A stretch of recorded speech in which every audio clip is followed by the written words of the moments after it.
आपका तवज्जो रोड की तरफ नहीं जाए, आपका तवज्जो इधर होना चाहिए। कौन क्या करता है हमें उस पर नहीं जाना चाहिए। आप सभी लोगों का तवज्जो इधर अपने इजलास की तरफ होनी चाहिए। सबसे पहली बात है, हर काम के लिए, हर इजलास के लिए सबसे पहला है कि डिसिप्लिन और तहजीब होनी चाहिए। आपने देखा होगा हम सभी लोग मजलिस वाले हैं, मजलिस के सभी लोग तहजीब के दायरे में रहकर हम लोगों की जो रैली आई वो मोंगरा पुल से, जहां शाहनवाज दिखा एक इजलास होना था, उस रास्ते को काट कर तब हम लोगों ने अपने इजलास के जगह तक आया।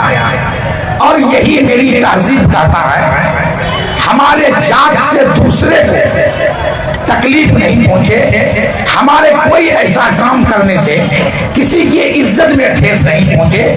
यही मेरी तहजीब है, यही मजलिस है। सबसे पहली बात, ये मजलिस इत्तेहादुल मुस्लिमीन है क्या? मजलिस इत्तेहादुल मुस्लिमीन हिंदू, मुस्लिम, सिख, ईसाई हर मजलूमों की आवाज बैरिस्टर असदुद्दीन ओवैसी है। यही मजलिस इत्तेहादुल मुस्लिमीन है। चूंकि बहुत लोग अभी कह रहे थे, बहुत सारी बातों पर यहाँ पर उन्हें बड़ी तफसील से पेश किया। आप ये जानिए मजलिस इत्तेहाद में आज के दौर में क्यों जरूरत है। सबसे पहली बात है कि आज के हिंदुस्तान में चाहे वो किसी भी जाति, किसी भी समुदाय पर जब कोई जुल्म ढाया जाता है, उन सभी की आवाज मजलिस इत्तेहादुल मुस्लिमीन के सरबराह बैरिस्टर असदुद्दीन ओवैसी साहब उठाते हैं। बहुत लोगों का एक कहना है कि बैरिस्टर असदुद्दीन ओवैसी साहब सिर्फ मुसलमानों की आवाज उठाते हैं। मैं इसमें बड़ी तफसील से जाऊंगा। अब याद करिए, जब गुजरात में किसी अनुसूचित जाति को पेशाब पिलाया गया और उसको पीटा गया, उस मामले में सभी पार्टियों के सरबराह, सभी पार्टी के पार्लियामेंट मेंबर्स, किसी में ये जरूरत नहीं हुई बैरिस्टर असदुद्दीन ओवैसी साहब ही आवाज उठाए। गर्चे वो एक अनुसूचित जाति था, हिंदू समाज के लोग, लेकिन आवाज उठाना, मजलूमों की आवाज बनना, यही बैरिस्टर असदुद्दीन ओवैसी है। इसके साथ ही जब मध्य प्रदेश में एक हरिजन को बांध कर पीटा गया, उसकी फोटो वायरल हुई, तो उस समय भी उस आदमी की आवाज, उस मजलूम की आवाज यही बैरिस्टर असदुद्दीन ओवैसी साहब है। सभी लोगों से मैं कहूंगा, आपका तवज्जो नहीं होनी चाहिए। आप इधर सुनिए, अपनी बात को अपनी पार्टी के अनुशासन, डिसिप्लिन के मुताबिक आप जिस इजलास में आए हैं, आपका ध्यान उधर होना चाहिए। एक बात लोग क्यों कहता है कि सिर्फ मुसलमानों की आवाज बैरिस्टर असदुद्दीन ओवैसी है, वो इसलिए उसको लगता है क्योंकि हमने पूरे हिंदुस्तान में मुझे अल्पसंख्यक कहा गया है। मेरी तादाद 100 में से मात्र 14.5% है। यही सोचकर जो पार्टी बरसरे इक़्तिदार है, वो पार्टी आए दिन हम लोगों पर हमारे शरीयत के खिलाफ कानून नाफिज करता है और तरह तरह के मामलात में हम लोगों को फंसाया जाता है। इसमें बढ़ चढ़ करके अख्तरुल ईमान साहब बिहार में, बैरिस्टर असदुद्दीन ओवैसी साहब पूरे हिंदुस्तान में पार्लियामेंट में मजबूती से बात उठाता है। चूंकि मेरी आबादी 100 में से 14.5 है, जब हम प्रताड़ित होते हैं, जब जालिमों द्वारा हमें सताया जाता है, उस बात को पूरी मजबूती से सदन से लेके सड़क तक बैरिस्टर असदुद्दीन उठाते हैं। इस वजह से और दूसरे वर्ग के लोगों को लगता है किसी भी मुसलमानों की आवाज, अरे जुल्म मेरे ऊपर होता है, बोलना हमारा ही फर्ज है। जुल्म सहने से ज्यादा जुल्म करने वाला कोई जुल्म करता है, अगर वो जुल्म सहता है उस वही सबसे बड़ा दोषी है। क्योंकि शरीयत की रोशनी के मुताबिक अगर कोई हमें एक थप्पड़ मारता है तो शरीयत की रोशनी में हमें भी उसे एक थप्पड़ मारना चाहिए, हो सके तो माफ कर दें। लेकिन शरीयत ये भी इजाजत देती है कि अगर आपके एक थप्पड़ सहने से जुल्म बढ़ जाए और ये आशंका हो जाए कि ये जुल्म दूसरों के ऊपर भी होगा, तो उसे आप एक थप्पड़ मार करके ही बदला दीजिए। तो कहने का गर्ज था मेरा कि सफाया हम जुल्म मेरे ऊपर की जाती है। जब से ये सरकार आई 10 साल गुजार के 15वें साल में चला गया, सबसे पहला 3 तलाक आया। 3 तलाक में एक वक्त 3 तलाक दे देना कहीं से भी ये बात जायज नहीं थी।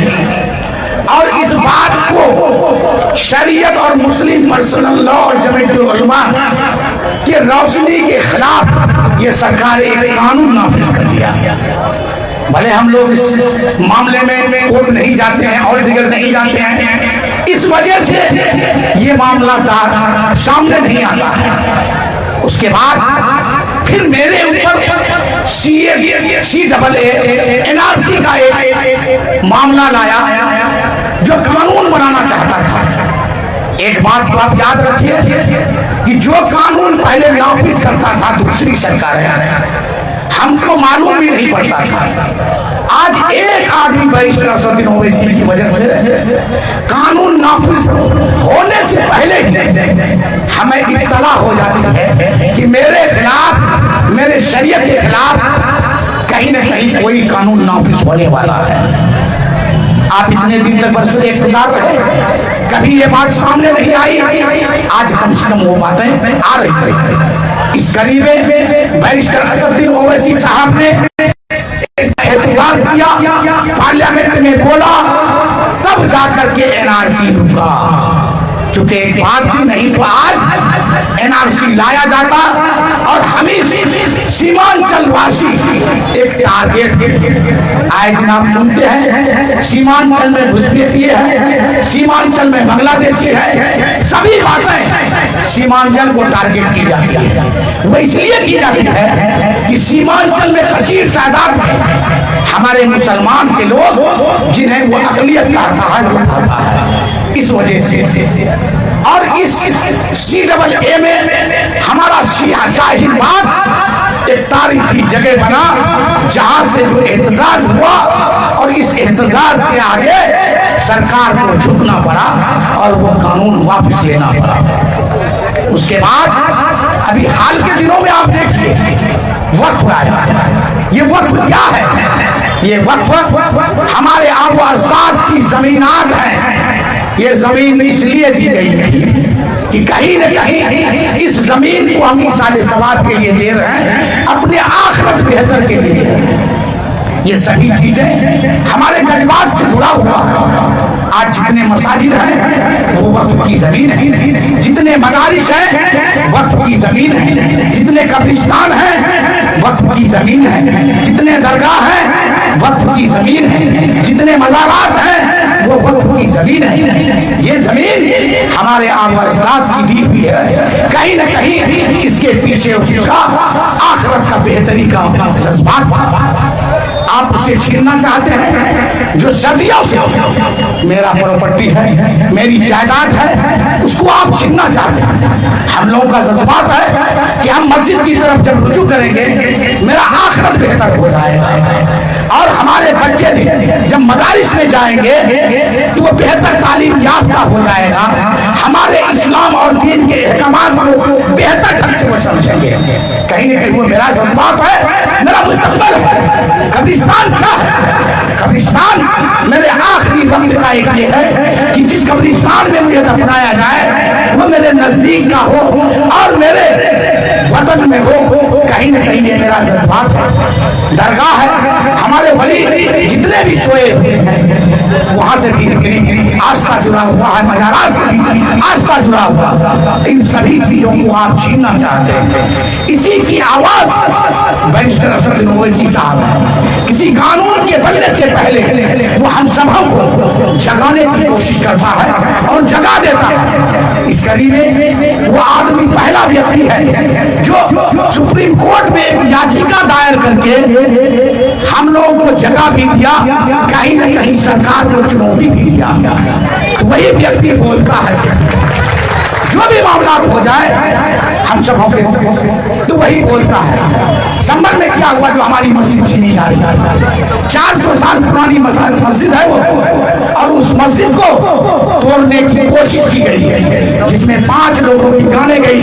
उन 5 में से एक जान बिहार का था। कोई पार्टी के लोग नहीं दिया, सिर्फ बैरिस्टर असदुद्दीन ओवैसी साहब गए वहां पर, असम